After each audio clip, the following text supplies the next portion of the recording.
नमस्कार मित्रांनो, स्वागत आहे आपलं ॲडव्होकेट नरेंद्र माधव या चॅनलवरती। आज आपण एक मोठ्या आणि महत्त्वाच्या विषयाच्या अनुषंगाने बोलणार आहोत। विषय अत्यंत व्यापक आहे आणि अत्यंत महत्त्वाचा आहे।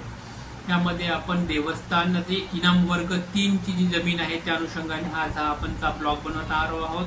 त्यामध्ये आपण इनामी जमीन म्हणजे काय, इनाम कशाला म्हणतात आणि देवस्थान इनाम वर्ग 3 जमिनीमध्ये कोणकोणत्या कायदेशीर गोष्टी घडतात या अनुषंगाने आपण बोलणार आहोत। तत्पूर्वी मित्रांनो, आपल्याला हे चॅनल आवडत असेल तर नक्की लाईक करा, सबस्क्राईब करा, कारण ह्या चॅनलच्या माध्यमातून आपण मोठ्या पद्धतीने कायदेविषयक घडामोडी आपल्या समोर प्रोव्हाइड करण्याचं काम आपण करत असतो। तरी तुम्ही नक्कीच लाईक आणि सबस्क्राईब कराल अशी अपेक्षा आपल्याकडून बाळगतो आणि आजच्या विषयाला सुरुवात करतो। मित्रांनो, सर्वप्रथम देवस्थान जमीन इनाम वर्ग 3 ही जर आपल्याला बघायची असेल तर तत्पूर्वी आपल्याला महाराष्ट्र देवस्थान जमीन इनाम रद्दी अधिनियम 1955 बघणं महत्वाचं आहे की महाराष्ट्रातील देवस्थान जमीन रद्द अधिनियम जो आहे तो 1955 चा कायदा आहे। हा देवस्थान जमीन रद्द अधिनियमच्या कायद्याच्या अनुषंगाने अत्यंत महत्वाच्या गोष्टी त्यामध्ये देवस्थानाच्या संदर्भातील जमिनीच्या अनुषंगाने दिलेला आहे। त्यामुळे 1955 चा कायदा महाराष्ट्र देवस्थान जमीन रद्द अधिनियम 1955 महत्वाचा आहे का। ह्या कायद्यामध्ये काय झालेलं आहे मित्रांनो, महाराष्ट्र देवस्थान जमीन अधिनियम रद्द अधिनियम ज्याला आपण म्हणतो 1955 चा कायदा आहे। या कायद्याने देवस्थानाच्या नावाने झालेल्या इनामी जमिनी आहेत त्या जमिनी सरकारकडे वर्ग करण्यात आल्या आहेत, म्हणजे रद्द करण्यात आल्या आहेत। एका अर्थाने त्यांचं त्या ठिकाणी ज्या काही जमिनी आहेत त्या जमिनी कायद्याने देवस्थानाच्या ज्या नावाच्या होत्या त्या देवस्थानाच्या नावाच्या जमिनी ज्या आहेत त्या जमिनी सरकारकडे त्यांचं हस्तांतरण किंवा सरकारकडे वर्ग करण्यात आले आहेत। मात्र ज्या व्यक्तीकडे त्या व्यक्तीच्या नावावर जमिनी प्रत्यक्ष शेती करत होत्या अशा काही त्या कुळक ज्याला कुळ असतं आपण म्हणतोय त्या कुळाच्या नावाने, ज्याला ऑक्युपंट असं म्हणतात कायद्याच्या भाषेमध्ये, त्या ऑक्युपंटच्या नावाने काही जमिनी ठेवण्याला हक्क मात्र ह्या कायद्याने दिलेला आहे। मात्र महाराष्ट्र देवस्थान जमीन रद्द अधिनियम 1955 पाहत असताना त्यामध्ये दोन गोष्टी ढोबळ मारणे आपल्याला दिसतात। एक तर ह्या कायद्याने देवस्थानाच्या नावाने असलेल्या इनाम जमिनी आहेत त्या सरकारकडे वर्ग करण्यात आलेल्या आपल्याला बघायला मिळतात।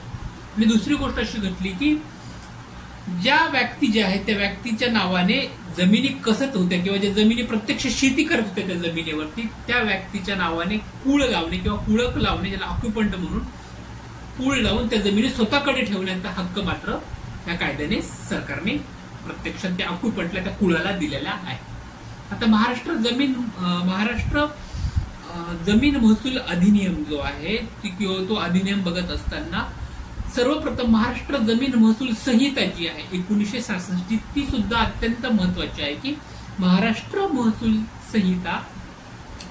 जमीन महसूल संहिता ज्याला इंग्लिशमध्ये महाराष्ट्र लँड रेव्हेन्यू कोर्ट किंवा महाराष्ट्र लँड रेव्हेन्यू कोर्ट असं ज्याला आपण म्हणतो MLRC हे अत्यंत महत्वाची जमीन। MLRC मध्ये 1966 जे MLRC आहे महाराष्ट्र जमीन महसूल संहिता ही अत्यंत महत्वाची आहे। आणि ह्या महाराष्ट्र महसूल संहितेच्या ह्या संहितेमध्ये जमीन 3 वर्गात जमीन विभागलेली आहे अकॉर्डिंग टू MLRC कोर्टमध्ये। MLRCच्या लॉ नुसार महाराष्ट्र लँड रेव्हेन्यू कोड जो आहे तो महाराष्ट्र लँड रेव्हेन्यू कोडमध्ये 3 पद्धतीने जमिनीचे क्लासिफिकेशन केलेलं आपल्याला बघायला मिळतं, जिथे मराठीमध्ये वर्गवारी असं आपण म्हणूयात। ती वर्गवारी 3 पद्धतीने झालेली आपल्याला बघायला मिळते।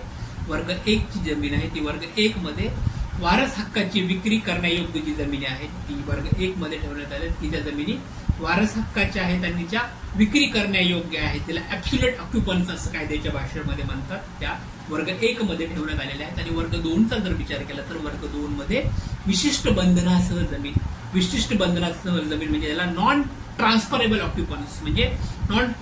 ऑक्युपन्स जे विशिष्ट प्रकारचे बंधनं आहेत त्या बंधनामुळे लँड जी आहे ती लँड ट्रान्सफर करण्याचा अधिकार वर्ग 2 मध्ये दिलेला नाही। वर्ग 2 मध्ये त्या विशिष्ट बंधनासहित जमीन असं त्या ठिकाणी मेन्शन केलेलं आपल्याला बघायला मिळतं। वर्ग 3 चा जर विचार केला तर वर्ग 3 अशा जमिनी आहेत वर्ग 3 मध्ये की त्या जमिनीच्या विशेष अटीवर, आपण विशेष अटी असं म्हणतो, त्या विशेष अटीवर वापरता येतात की सो प्रकारची अट आहे। त्या अशा काही विशिष्ट अटी सरकारने त्या ठिकाणी लागून दिलेल्या आहेत, ज्याला कंडिशनल ऑक्युपन्स असं म्हणतात की सरकार किंवा तो काही कॉन्ट्रॅक्ट आहे किंवा ज्याच्यासोबत करारनामा झालेला अशा व्यक्तीसोबत विशिष्ट अटी आणि शर्तीवर वापरण्यात येणारी जी जमीन आहे ती वर्ग 3च्या मध्ये आपल्याला बघायला मिळते। मित्रांनो, हे सगळं बघत असताना आपल्याला कलम 29 जे आहे, 29 सब क्लॉज 3 जो आहे तो MLRC कोर्ट आहे, महाराष्ट्र ज्याला आपण महाराष्ट्र लँड रेव्हेन्यू कोड 1966चा जो महाराष्ट्र लँड रेव्हेन्यू कोड आहे त्यामध्ये सेक्शन 29 सब क्लॉज 3 मध्ये आपल्याला देवस्थान जमीन जे दिलेले आहे त्या देवस्थान जमीन ही बहुधा वर्ग 3 मध्ये मोडतात असं त्या ठिकाणी मेन्शन केलेलं आहे। म्हणजे देवस्थान जमिनी जर बघायचं असेल तर आपल्याला सर्वप्रथम MLRC बघावं लागेल, महाराष्ट्र लँड रेव्हेन्यू कोड 1966च्या सेक्शन 29 मध्ये सबसेक्शन ओपो कलम 3 मध्ये आपल्याला देवस्थान जमीन जी आहे त्या देवस्थान इनामी जमीन आहे, त्या इनामी जमीन देवस्थान हे कुठे वर्ग मोडतात तर वर्गवारी 3 मध्ये हा मोडल्या जातात। आणि अशा जमिनीमध्ये हस्तांतर किंवा विक्री किंवा गहाण ठेवणे किंवा भाड्याने देणे इत्यादी सरकारची हे सगळं काही करायचं असेल तर आपल्याला त्या ठिकाणी सरकारची पूर्व परवानगी आवश्यक असते। म्हणजे सरकारच्या परवानगी शिवाय देवस्थानची जी इनामी जमीन आहे ती देवस्थानची इनामी जमीन आपल्याला एकतर गहाण ठेवता येत नाही किंवा त्याची विक्री करता येत नाही किंवा ती जमिनीचं हस्तांतर एका वर्गाकडून दुसऱ्याकडे हस्तांतर सुद्धा आपल्याला करता येत नाही। हे अत्यंत महत्वाचं या ठिकाणी लक्षात घेणं आहे। हे जर नियम कोणत्या ऑक्युपंट्सने किंवा कोणत्या कुळाने जर मोडले तर ती जमीन परत सरकारकडे जमा केली जाऊ शकते, हे अत्यंत महत्वाचं आहे। खूप महत्वाचा पॉइंट या ठिकाणी आपण आता सांगणार आहोत की एखाद्या कुळाने जी देवस्थान इनामी जमीन त्यांना दिलेली आहे आणि ती देवस्थान इनामी जमीन एकतर त्यांनी पूर्व परवानगी सरकारची घेतली नसेल, ती हस्तांतर केली असेल किंवा ती विक्री केली असेल किंवा ती गहाण ठेवली असेल किंवा भाड्याच्या पट्ट्याने ती दिली असेल, हे सर्व करत असताना सरकारची पूर्व परवानगी अत्यंत आवश्यक असते। आणि हे सरकारची पूर्व परवानगी न घेता एखाद्या कुळाने त्या कायद्याचं जर हनन केलं असेल तर मग तो नियम मोडल्यानंतर ती जमीन परत सरकारकडे ट्रान्सफर केली जाऊ शकते किंवा सरकारकडे परत ती जमा केली जाऊ शकते। मित्रांनो, महाराष्ट्र लँड रेव्हेन्यू कोड जो आहे MLRC अत्यंत मोठा कोड आहे आणि त्या अनुषंगाने आपण आपल्या पुढच्या भागामध्ये त्याचं खूप मोठ्या पद्धतीने व्हिडिओ सुद्धा आपल्याला बघायला मिळणार आहेत की महाराष्ट्र लँड रेव्हेन्यू कोड कसा आहे, त्याचा उद्देश काय आहे, हे आपण त्या अनुषंगाने पुढे आपण त्यामध्ये बरेचसे व्हिडिओ आपण त्या विषयाला धरून करणार आहोत। तत्पूर्वी आता आजच्या विषयाकडे वळूयात की देवस्थान इनामी वर्ग जमीन म्हणजे काय आणि देवस्थान इनामी जमीन वर्ग जी आहे ती देवस्थान इनामी जमीन वर्ग 3 मध्ये मोडते आणि देवस्थान इनामी जमीन वर्ग 3 मध्ये सर्वप्रथम आपल्याला ही जमीन बघत असताना इनामी जमीन म्हणजे काय आणि इनामी जमिनीची व्याख्या सर्वप्रथम आपल्याला बघायची की इनाम म्हणजे काय। तर इनाम म्हणजे जमीन महसूल करण्याचा राज्य सरकारचा जो हक्क आहे, तो राज्य सरकारचा जमीन महसूल करण्याचा जो हक्क आहे तो पूर्णतः किंवा अंशतः एका व्यक्तीकडे सुपूर्द केलेला असतो किंवा स्वाधीन केलेला असतो, त्याला इनाम असं म्हणतात। की जो सरकारचा जो महसूल आहे तो महसूल वसूल करण्याचा जो अधिकार आहे, मग तो वसूल करण्याचा अधिकार पूर्णतः असेल किंवा काही प्रमाणात अंशतः असेल, तो एखाद्या ठराविक व्यक्तीकडे सरकारने दिलेला असतो। त्या ठराविक व्यक्तीला कडून जो आपण महसूल गोळा करतो त्याला इनाम असं म्हणतात आणि ज्या ठराविक व्यक्तीकडे ती महसुलीचा अधिकार आहे त्याला इनामदार असं म्हणतात। इनामदार हे जो पद आहे हे इनामदार पद महसुलीमध्ये अगदी ब्रिटिशांच्या काळापासून आपल्याला बघायला मिळते की इनामदार जे पद आहे ते इनामदार पद पूर्णतः अत्यंत महत्वाचं महसुलीमध्ये आपल्याला बघायला मिळतं की जो गावगाड्यामध्ये शेत महसूल जमिनीचा जो महसूल आहे तो गोळा करणारा अधिकारी इनामदार म्हणतात। पण तो इनामदार जो आहे तो काही पूर्णतः किंवा अंशतः जमीन महसूल करण्याचा हक्क ज्या व्यक्तीकडे आहे त्या व्यक्तीला सरकारतर्फे तो हक्क प्राप्त झालेला आहे, त्या व्यक्तीला इनामदार असं म्हणतात। हे झालं कायद्याच्या भाषेमध्ये इनामदार आणि इनाम म्हणजे काहीच्या व्याख्या आपण आता बघितल्यात। आता या अनुषंगाने एक अत्यंत महत्वाची व्याख्या या ठिकाणी आपण बघणार आहोत, त्याला जुडी असं म्हणतात, जे की महसूल कायद्यामध्ये अत्यंत महत्वाचा भाग। जुडी म्हणजे काय, जुडीबद्दल फारसं बोललं जात नाही मित्रांनो, परंतु आपण ह्या व्हिडिओमध्ये जुडीच्या अनुषंगाने सुद्धा बोलणार आहोत। तर जुडी म्हणजे काय आता हे आपण बघूयात की जुडी म्हणजे काय, तर इनामदाराकडून वसूल केलेल्या जो जमीन महसूल आहे त्या महसुलापैकी जो भाग सरकार दरबारी जमा केला जातो, म्हणजे इनामदारांनी जो महसूल गोळा केलेला आहे, जो महसूल वसूल केलेला आहे, तो वसूल केलेला जो भाग आहे तो सरकार दरबारी जो जमा केला जातो त्याला जुडी असं म्हटलं जातं। महसुली भाषेमध्ये त्याला जुडी असं म्हटलं जातं।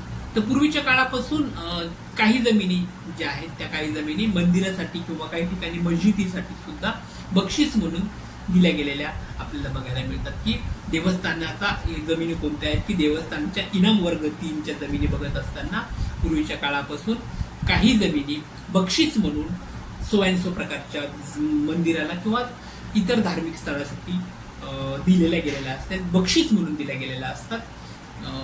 त्याला इनामी जमीन किंवा देवस्थानची इनामी जमीन असं म्हणतात. आता देवस्थानाची इनामी जमीन बघत असताना देवस्थानाच्या 2 प्रकार पडतात, एक सरकारी देवस्थान आणि दुसरं की खाजगी देवस्थान. सरकारी देवस्थान म्हणजे काय, म्हणजे वर्गवारी जर आपण पाहिली की देवस्थानाची वर्गवारी करत असताना देवस्थानाच्या जमिनीचे 2 प्रकार पडतात की मग सरकारी देवस्थान आणि एक खाजगी देवस्थानाची जमीन. तर सरकारी देवस्थान म्हणजे काय की ज्याची नोंद गाव नमुना नंबर 3 मध्ये केली जाते त्याला सरकारी देवस्थान असे म्हणतात. की ज्या जमिनीची नोंद सरकारी देवस्थान म्हणून झालेली असते त्याची नोंद गाव नमुना क्रमांक 3 मध्ये दिलेली असते त्याला सरकारी देवस्थान असे म्हणतात. आणि खाजगी देवस्थान जो आहे तो खाजगी देवस्थान याची महसुली दरबारीमध्ये कुठेही संबंध नसतो, त्याची नोंद त्या ठिकाणी कुठेही महसुली दरबारामध्ये नसते, म्हणून ती खाजगी प्रकारची जमीन असते. किंवा ज्या खाजगी देवस्थान आहेत की ज्याचा महसूल दप्तराशी कुठेही संबंध नसल्यामुळे त्याची नोंद गाव क्रमांक नमुना क्रमांक 3 मध्ये नसते. गाव नमुना क्रमांक 3 मध्ये फक्त सरकारी देवस्थान जमिनीचीच नोंद असते, हे आपल्याला या ठिकाणी लक्षात घ्यावं लागेल मित्रांनो. आता जो देवस्थान इनाम वर्ग 3 ची जे इनाम म्हणून गाव दप्तरी जो आहे गावाची जो दप्तर असतो तलाट्याकडे जो गावाचा जो दप्तर असतो त्यामध्ये देवस्थान इनाम वर्ग जे 3 आहेत त्याचे इनाम म्हणून जे गाव दप्तरी त्याची नोंद केलेली आपल्याला बघायला मिळते. त्या ठिकाणी दाखला त्याची नोंद गाव दप्तरी दाखल करून घेतलेली असते. अशा जमिनीतून जे काही उत्पन्न केलं जातं की त्या उत्पन्नातून संबंधित जे काही मंदिर असतील मस्जिद असतील किंवा धार्मिक स्थळ असतील त्या ठिकाणी जो काही दिवाबत्ती असेल किंवा पूजा असेल किंवा साफसफाईच्या संदर्भातील कामं असतील किंवा एखाद्या मंदिराचा उत्सव असेल जत्रा असेल आता जो काही खर्च आहे तो सगळा खर्च त्यांचा जो महसूल आहे त्या अशा ज्या जमिनीतून गाव दप्तरी दाखल असते अशा जमिनीतून येणारे जो उत्पन्न आहे त्या उत्पन्नातूनच त्यांचा जो साफसफाईच्या अनुषंगाने दिवाबत्तीच्या अनुषंगाने किंवा उत्पन्नाच्या अनुषंगाने जो भाग आहे तो भाग त्या ठिकाणी कट केलेला जातो आपल्याला बघायला मिळतो. आणि त्यातूनच त्यांचा तो दिवाबत्ती आणि जो काही खर्च आहे तो त्याच्या उत्पन्नातून भागवलेला आपल्याला बघायला मिळतो. की देवस्थान इनाम वर्गची स्वतःची जे उत्पन्न आहे ते उत्पन्न कुठून येतं तर त्यांचा काही दिवाबत्ती संबंधित त्यांचं साफसफाई उत्सव दरबार जत्राच्या अनुषंगाने जो काही खर्च आहे तो खर्च त्यांच्या उत्पन्नातनं भागवलेला गेलेला आपल्याला बघायला मिळतं. त्या जमिनी जे देवाच्या जमिनी आहेत त्या देवाला दिलेल्या जमिनी म्हणून त्याची शासन दरबारी जी नोंद बघायला गेली तर शासन दरबारी जमिनीचा 7/12 जो आहे तो कब्जेदार जो आहे तो देवाचं नाव किंवा कुळाचं नाव त्या ठिकाणी ठेवलेलं जात असतं. कुळ म्हणून त्या ठिकाणी जर देवाला जी जमीन असेल तर देवाच्याच नावाने त्या ठिकाणी मंदिर असेल तर मंदिराच्या नावाने देवाच्या नावाने ती जमीन 7/12 मेन्शन केलेली असते नोंदून घेतलेली असते. ती नोंद कुठे ठेवतात आता बघा महसुलाचा जर अभ्यास केला असता महसुली कायद्यामध्ये ह्याची नोंद आहे या नोंदची नोंद जिल्हा किंवा तालुक्या ठिकाणी एक रजिस्टर असतो जिल्हा किंवा तालुक्याच्या ठिकाणी जी रजिस्टर असते त्या रजिस्टर ठिकाणी याची नोंद केली जाते ज्याला कायदेशीर भाषेमध्ये एलिनेशन रजिस्टर असं म्हणतात. त्या एलिनेशन रजिस्टरमध्ये गाव नमुना क्रमांक 3 ची पडताळणी आपल्याला करता येते की गाव नमुना क्रमांक 3 मध्ये देवाची इनामी वर्ग क्रमांक 3 ची जी जमीन आहे ती जमीन आपल्याला तालुका रजिस्टर किंवा जिल्हा रजिस्टरमध्ये जे रजिस्टर आहे त्याला एलिनेशन रजिस्टर असं म्हटलं जातं त्या ठिकाणी त्याची नोंद केलेली आपल्याला बघायला मिळते. देवस्थान इनाम जमिनीचे हस्तांतर विक्री होत नाही जसं मी मागाशी सांगितले की देवस्थानची जमीन आहे त्या जमिनीची हस्तांतर होत नाही विक्री होत नाही किंवा त्याचं वाटप सुद्धा करता येत नाही. अशी असल्यास ती जमीन असं चुकून जर एखाद्या कुळाकडून जर असेल ती जमीन सरकार दरबारी परत जमा केली जाते किंवा ती सरकार दरबारी परत सरकारकडे पावर आहे की त्या जमीन कुळाकडून तो हस्तांतर करण्याचा पूर्ण अधिकार सरकारला आहे. असा अनधिकृत जर प्रकार कुठे आढळून आला सरकार त्याची नोंद घेतं आणि तहसीलदार तात्काळ त्यावर कारवाई केलेला आपल्याला बघायला मिळते की तहसीलदार साहेबांकडे तो पूर्ण अधिकार त्या ठिकाणी दिलेला आहे की देवस्थान वर्ग क्रमांक 3 ची जी जमीन आहे देवस्थान कुळाची जी जमीन आहे देवस्थान कुळाची जमिनावर एखादं जर हस्तांतर झालं विक्री झालं सरकारची पूर्व परवानगी शिवाय तर त्या ठिकाणी संबंधित जो अधिकार आहे तो संबंधित अधिकार त्या तालुक्याच्या तहसीलदारांना दिलेला आहे. तहसीलदार तात्काळ त्या ठिकाणी कारवाई करण्याची शक्यता आपल्याला बघायला मिळते. परंतु मग असा विषय कायदेशीर दृष्ट्या क्लिष्ट विषय या ठिकाणी तयार होतो की मग जर देवस्थान इनाम वर्ग क्रमांक 3 ची जमीन हस्तांतर करायची असेल, विक्री करायची असेल, तर मग खरंच करता येणार नाही का? की कायदेशीर त्या ठिकाणी कुठेतरी काहीतरी रेमेडीज आहे का, किंवा काहीतरी त्या ठिकाणी कायदेशीर दृष्ट्या MLRC कोडमध्ये किंवा महाराष्ट्र देवस्थान इनाम जमीन रद्द अधिनियम 1955 मध्ये या सगळ्या कायद्यामध्ये कुठेतरी काहीतरी रेमेडीज आहे का, की कुठेतरी ती सरकार दरबारी जी जमीन आहे ती जमीन ही जर हस्तांतर करता यावी किंवा त्या जमिनीचा कुठेतरी विक्री करता यावी, तर अत्यंत अपवादात्मक परिस्थिती जर निर्माण झाली तर अत्यंत अपवादात्मक परिस्थितीमध्ये शासनाची पूर्व परवानगी घेणे आवश्यक असते. अत्यंत अपवादात्मक परिस्थितीमध्ये शासनाच्या पूर्व परवानगीने, त्याचबरोबर धर्मदाय जे आयुक्त साहेब आहेत, धर्मदाय आयुक्त साहेबांच्या मान्यतेने अशा जमिनीची हस्तांतर किंवा विक्री करता आपल्याला इथे कायदेशीर दृष्ट्या अत्यंत क्लिष्ट आणि गुंतागुंतीची प्रक्रिया आहे. ही जी जमिनी आहे याची जमिनीची विक्री करायची असेल किंवा भाड्याने द्यायचं असेल, तर हस्तांतर करायचं असेल तर हस्तांतर करणं अत्यंत क्लिष्ट प्रक्रिया आहे. परंतु अत्यंत दुर्मिळ प्रकारात किंवा अपवादात्मक परिस्थिती जर निर्माण झाली तर त्या ठिकाणी शासनाची पूर्व परवानगी आवश्यक असते आणि अशा परिस्थितीमध्ये धर्मदाय आयुक्त जे आहेत, धर्मदाय आयुक्ताच्या मान्यता त्या ठिकाणी घ्यावी लागते. धर्मदाय आयुक्ताची मान्यता घेतल्यानंतर त्याचं हस्तांतर किंवा विक्री आपल्याला करता येतं. तर देवस्थान इनाम जमीन जी आहे ती देवस्थान इनाम जमीन दाखल होऊ शकते. परंतु जर देवस्थान ट्रस्टने, आता बघा, देवस्थान इनाम जमिनीत आपले स्वतःचं नाव दाखल करता येतं का? जसं मी सांगितलं की कुळाला नाव दाखल करण्याचा अधिकार आहेच, परंतु देवस्थान इनाम जमीन मध्ये नाव दाखल होऊ शकतं. परंतु देवस्थानाच्या ट्रस्ट जी आहे ते ट्रस्टने कुळवहिवाट अधिनियमचं कलम 88, कुळवहिवाट कायदा आपल्याला बघावं लागेल की कुळवहिवाट कायदा त्यामध्ये कलम 88 मध्ये सूट दिलेली त्या ठिकाणी आपल्याला बघायला पाहिजे की कुळवहिवाट 88 ची सूट त्या ठिकाणी कुळाने घेतली आहे का, हे सुद्धा अत्यंत महत्वाचं आहे. अशा कुळास कुळवहिवाट अधिनियम 32G प्रमाणे जमीन विकत घेण्याचा अधिकार नसतो. हे पण त्या ठिकाणी लक्षात घेतलं पाहिजे की देवस्थान इनामाची जे नाव दाखल होऊ शकतं, परंतु जर देवस्थान ट्रस्टने कुळवहिवाट अधिनियम कलम 88 ची सूट घेतली असेल तर अशा कुळास कुळवहिवाट अधिनियम 32G किंवा 32G प्रमाणे जमीन विकत घेण्याचा अधिकार नसतो. हे या ठिकाणी लक्षात घेणं अत्यंत महत्वाचं आहे. मित्रांनो, महाराष्ट्र लँड रेव्हेन्यू कोड जो आहे तो अत्यंत मोठा आहे. त्या अनुषंगाने आपण पुढे व्हिडिओ बघणार आहोत, बनवणार आहोत. तुमचं काम आहे की चॅनलला लाईक करा, सबस्क्राईब करा. चॅनलच्या माध्यमातून कायदेशीर घडामोडी तर आपल्यासमोर येतच येते, त्याचबरोबर संस्काराचं महत्व, समतेच्या अनुषंगाने कायद्याच्या माध्यमातून आम्ही तुमच्या समोर घेऊन येत असतो. चांगला माणूस बनण्यासाठी, त्याचबरोबर कायद्याची जाणीव जागृती होण्यासाठी चॅनलला लाईक करा, सबस्क्राईब करा. धन्यवाद. Thank you so much.